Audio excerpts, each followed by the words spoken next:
Good afternoon, everybody. We're going to start here in just a minute. I'm just going to give the last few attendees a few minutes or a few 30 seconds or so to join, and then we'll kick the webinar off here in just a few minutes. Thank you for attending.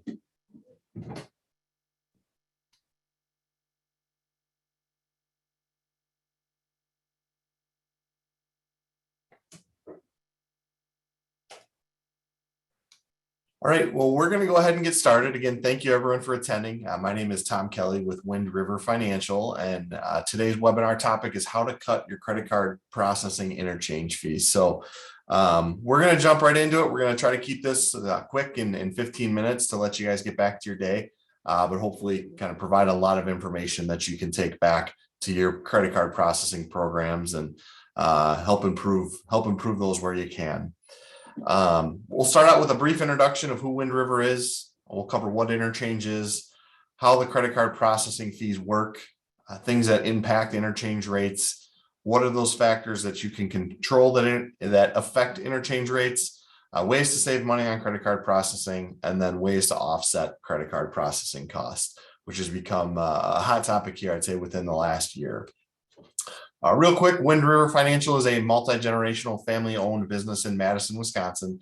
We've been around since 1999. Myself, I've been with Wind River for 9 years, so I've talked with merchants really all over the country, mostly here in the Midwest, just about their credit card processing. I have seen all sorts of different programs, so really kind of trying to take years of experience and seeing what similar merchants are seeing in their programs and share that information with you today. So first, what is interchange? Interchange is going to be the fee that you're going to pay as a business that accepts credit cards for every credit and debit card transaction that you take. Now, these are fees that are going to be charged from the card network, so Visa, Mastercard, Discover, and American Express. In most cases, really in all cases, especially with Visa, Mastercard, and Discover, those fees will be passed on to you directly from your processor. So there are some cases out there where American Express will still bill some larger customers direct, but in most cases, these fees are going to be billed to your processor and then passed on to you. Now, every April and October, a small number of these interchange rates and fees will be updated. That's important to know that it's just a small number that are typically changed, and when they say they're enhanced or changed, that means they're going to go up in all cases. But when you read the fine print in your statement, you're always going to want to look to see, is your processor tying a Visa, Mastercard, Discover, or American Express cost increase to their cost increase? I'd say 99 out of 100 times when I'm looking at the fine print and there's a mention of those card brand fees, the processor then links those changes to an increase in their fees. And those two, they're not correlated, but a lot of times processors use that to increase their margins. Another thing that's important is every processor pays the same amount. There's no going direct, there's no wholesale rates, there's no special pricing. Interchange rates are interchange rates, and all processors are going to pay the same. So sometimes we hear that out in the market where folks are being told that their processor goes direct or there's wholesale rates, and just something that is not true, not out there. So how do the credit card processing fees work? So we just talked a little bit about what interchange is. That's that first box with the yellow arrow. So that's going to make up in most cases between 60 and 80% of what you're paying in your overall credit card processing fees. Again, those are made up of the interchange rates from the card brands. There's over 400 different rates out there, really depending on the type of card, how you're accepting it, the type of merchant that you are. All of those things can impact those interchange rates. But again, that's the big piece of what you're paying. And again, that is something that your processor is passing along to you. That isn't money that ultimately goes to your processor. They're really the one that's kind of running the money back and forth between you and the card brands. The other piece is the merchant service company. So your credit card processor, that's for the service, the support, the markup. Ultimately, that's going to be what you pay. This model right here, so this picture is really what we call interchange plus or cost plus, where there's transparency. You can go in and see, okay, here's what I'm paying the card brands, here's what I'm paying my processor. Now, there are a couple other pricing models out there where there's not the clarity that there is here. a bundled or a tiered model where they give you a qualified, mid-qualified, and non-qualified rate, really taking those hundreds of interchange rates and putting them into 3 buckets. Really, those buckets are decided by the processor, what they want to charge you and what card is going to fall into each bucket. The other is a flat rate where really, again, combining these two pieces and giving you one flat rate. With both of those programs, typically, the processor won't know exactly what your interchange rates are going to be. That's really their cost. So typically there's an additional margin or additional buffer. So typically those programs are typically going to be more expensive for you as a merchant than an Interchange Plus program. So giving you a little bit of an example, I know there's, again, hundreds of different types of cards, hundreds of different rates out there. But really this line kind of shows you the escalating curve of cost for the different types of cards out there. For businesses, accepting debit cards are going to be the most cost-effective way to accept electronic payments. Under 1% to accept. Really, there aren't rewards tied to them. There's money in the account. There's not much risk for the card issuers. So that's why those are the least expensive to accept. Moving on up the line, credit cards get anywhere between 1.5% and 1.75%. Then moving on up to rewards cards, 1.65% to 2%. The reason those rewards cards cost more is you as a business that's accepting a card, you're really the one that is paying for those airline miles, those points, those rewards, that cash back. That's really how the card network is set up. And then if you're doing business and then taking payments from other businesses, those cards tend to be higher. That is where there are some programs to help manage those costs a little bit, but typically between 2.25 and 2.7. There are some cards that even get up a little higher, even closer into the 3s. So again, that's tied back to the points, the rewards that are part of those cards. So what impacts or what affects interchange rates? The biggest thing is the card present or is the card not present? Typically, if a card is present and you can swipe a card, and really when I say present, I mean it has to be swiped, inserted, tapped. A question we get a lot of times is, what about mobile wallets? Really, that is seen as a card present transaction. If the card's there and you key enter it in, the card brands have no way of knowing that card was there. So that's where it physically needs to be swiped or inserted or tapped. Typically, those transactions are going to run you about 0.3 to 0.4% less than when the card is not there. Now, the reason there's a higher fee when the card is not there is the card brands are seeing that as a more risky transaction. When the card is there, the cardholder's there, it's less likely to be fraud. Fraud can still happen, but there's less fraud when the card is present than when the card is not present. Now, when the card's not present, there's some additional things that you need to do to help manage your rates, and we'll touch on those here in the next few slides. Going back to that previous slide, kind of the different pricing structures that we had. Again, this is where there's more of an impact. I've seen it where it's 1%, 2% or more expensive when the card is not present, and that is based off of those tiers or those bundled pricing levels that they have. So that 0.3 to 0.4% more is in a cost plus program. But if you're in a program, you have a qualified rate, a mid-qualified rate, a non-qualified rate, again, that could be 1% or even more of a markup, which is really why that cost plus model is the best model to be in. Another thing, having up-to-date hardware, kind of going back to the card not present transactions, some of the legacy hardware, some of the legacy software out there does not pass along the correct information or enough information for you to get the best interchange rate on that card not present transaction. So making sure that your terminal is not end of life or your software is passing that right information, that can also impact your interchange rates. One question that we get from time to time is, what about chip cards? Is there a difference between someone swiping that card versus someone inserting that card? Now, there is not a fee difference today. That could change potentially in the future. But really, it really comes down to some of your risk, where if you're swiping a card as opposed to running a chip card, there's more liability that you're taking on from a chargeback side of things. So someone disputing a charge. So that's really why you want to have that updated chip card technology in a card present environment.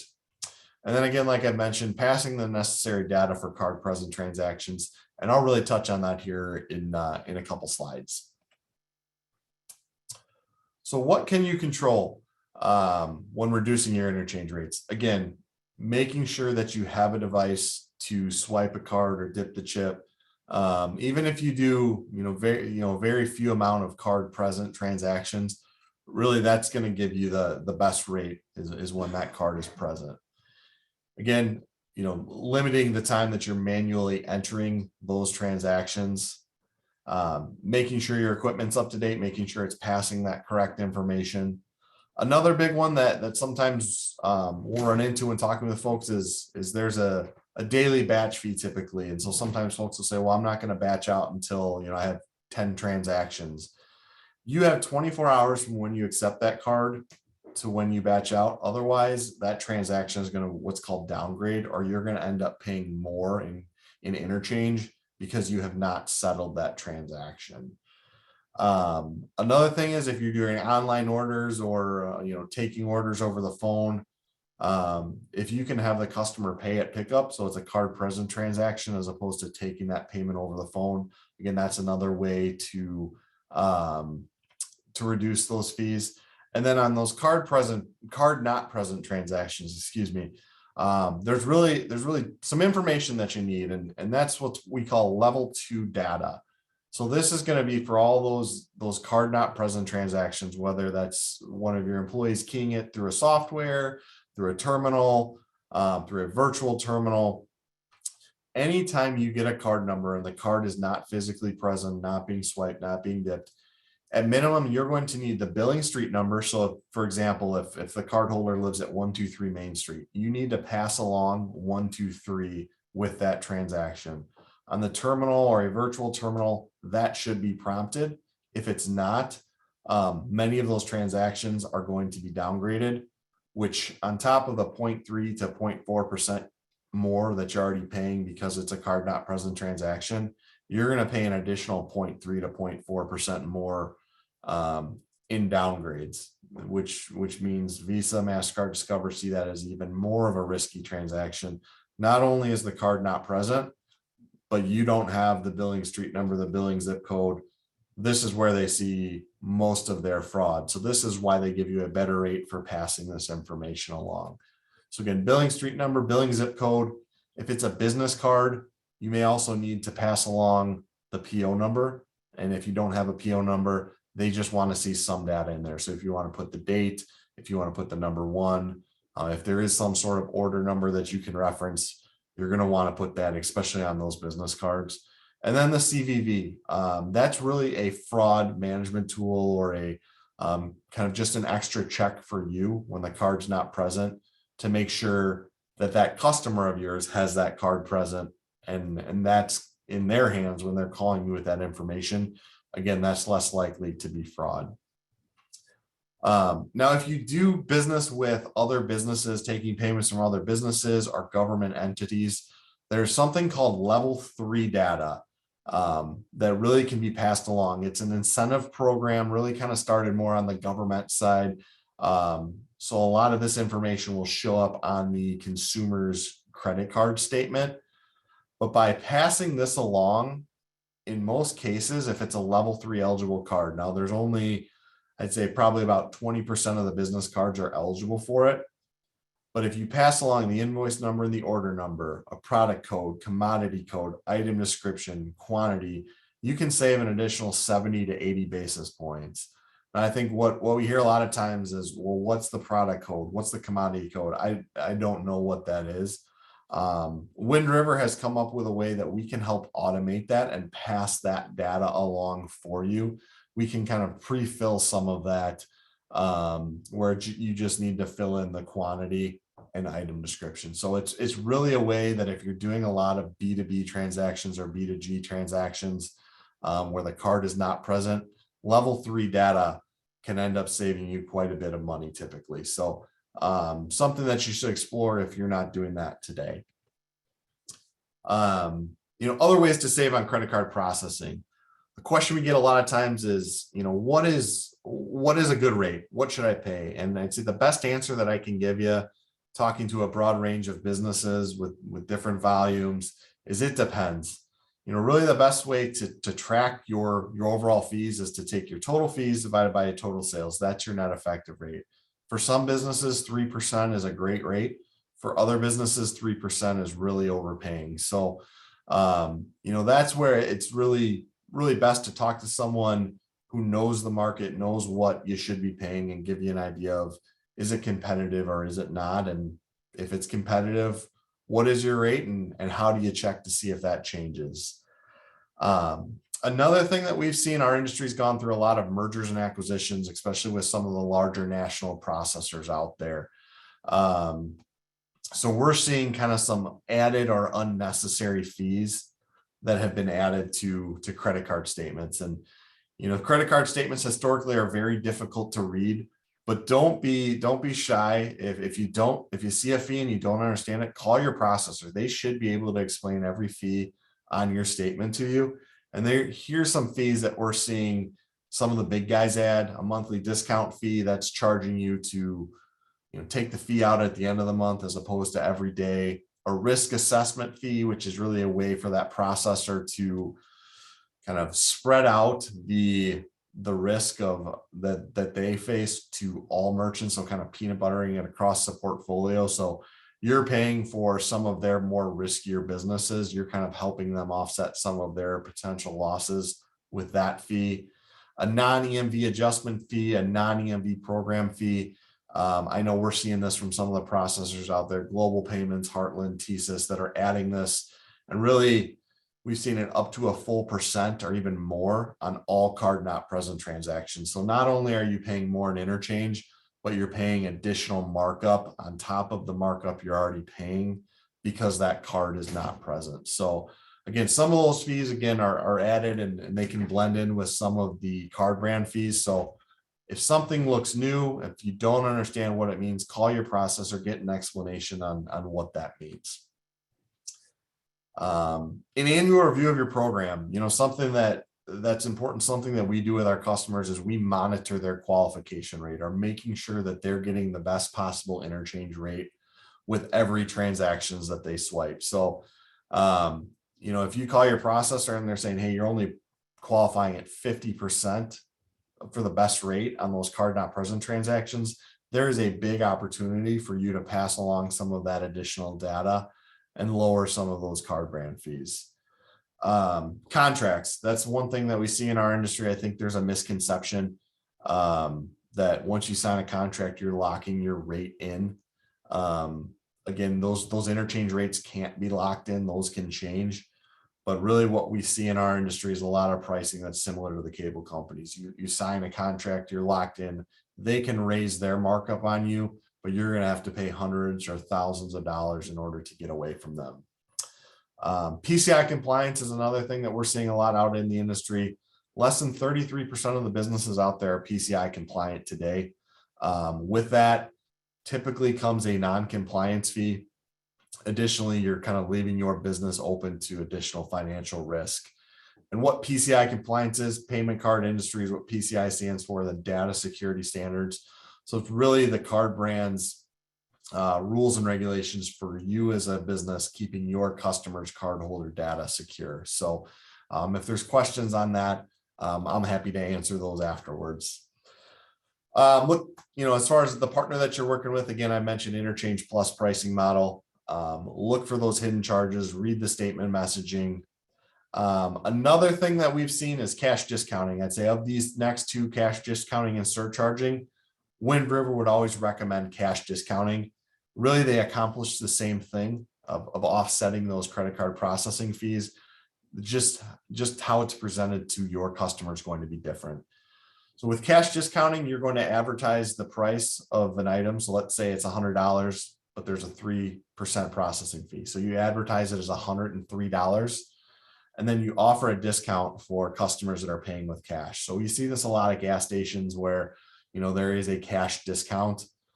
You're offering your customer a discount. That the optics of that are going to sound better than surcharging, which is advertising the cost of the item and then adding a percent at the end of the sale. There are some rules and regulations. There's been some changes where now the maximum amount you can surcharge has gone from 4% down to 3%. You're also not able to surcharge debit cards. Visa especially has become a lot more aggressive in enforcing these rules. And again, I think just from an optics standpoint, when you offer a customer a discount as opposed to adding a fee, that just comes across as a kind of a better way of doing things. I know our industry has really pushed this, and the reason why is most processors are building in a higher surcharge and not charging you fees, but then they keep that additional markup. So really your customers are paying your processor more. So that's just something that we're seeing out there. With that, if you look at your statement or if you have trouble getting statements and want to reach out to me, I know I've got some tips and tricks there that I can help you. If you want me to take a look at things, let you know what I see, if you're in a competitive spot, if you have a question on a certain fee, I'm always happy to take a look at that and give you my thoughts and be upfront and honest with you. This is my contact information here. Again, I know we probably ran a couple minutes long, so I really appreciate you taking some of your lunch hour to learn a little bit more about credit card processing and interchange. And if there's anything that I can do to help, please don't hesitate to reach out. So with that, I'll let you get back to the warm sunny day here in Wisconsin, and look forward to talking with you guys again soon. Thank you.